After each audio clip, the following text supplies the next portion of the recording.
কংগ্ৰেছৰ পৰা বিজেপিলৈ যেতিয়া দৰ্জনে দৰ্জনে নেতা আহে তেতিয়া আপোনালোকে এইটো আলোচনা নকৰে।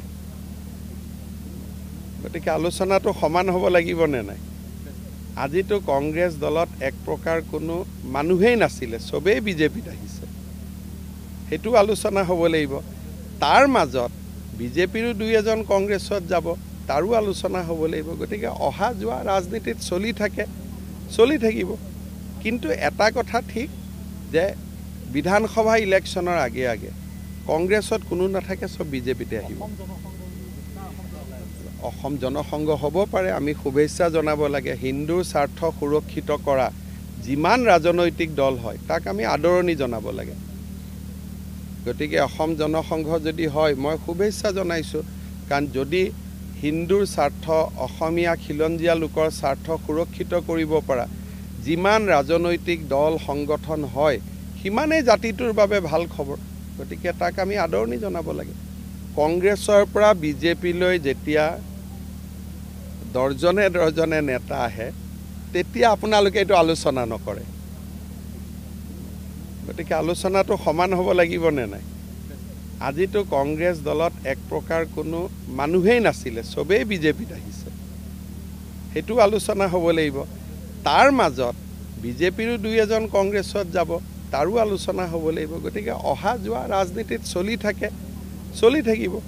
কিন্তু এটা কথা ঠিক যে বিধানসভা ইলেকশ্যনৰ আগে আগে কংগ্ৰেছত কোনো নাথাকে, চব বিজেপিতে আহিব।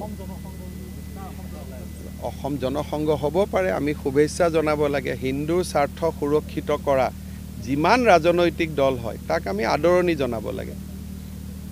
গতিকে অসম জনসংঘ যদি হয় মই শুভেচ্ছা জনাইছোঁ, কাৰণ যদি হিন্দুৰ স্বাৰ্থ, অসমীয়া খিলঞ্জীয়া লোকৰ স্বাৰ্থ সুৰক্ষিত কৰিব পৰা যিমান ৰাজনৈতিক দল সংগঠন হয় সিমানেই জাতিটোৰ বাবে ভাল খবৰ। গতিকে তাক আমি আদৰণি জনাব লাগে। কংগ্ৰেছৰ পৰা বিজেপিলৈ যেতিয়া দৰ্জনে দৰ্জনে নেতা আহে তেতিয়া আপোনালোকে এইটো আলোচনা নকৰে। গতিকে আলোচনাটো সমান হ'ব লাগিব নে নাই? আজিতো কংগ্ৰেছ দলত এক প্ৰকাৰ কোনো মানুহেই নাছিলে, চবেই বিজেপিত আহিছে, সেইটো আলোচনা হ'ব লাগিব।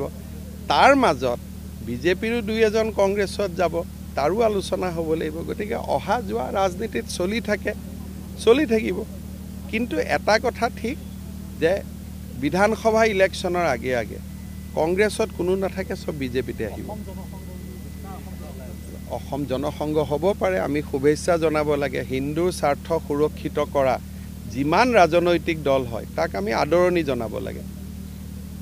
গতিকে অসম জনসংঘ যদি হয় মই শুভেচ্ছা জনাইছোঁ, কাৰণ যদি হিন্দুৰ স্বাৰ্থ, অসমীয়া খিলঞ্জীয়া লোকৰ স্বাৰ্থ সুৰক্ষিত কৰিব পৰা যিমান ৰাজনৈতিক দল সংগঠন হয় সিমানেই জাতিটোৰ বাবে ভাল খবৰ। গতিকে তাক আমি আদৰণি জনাব লাগে।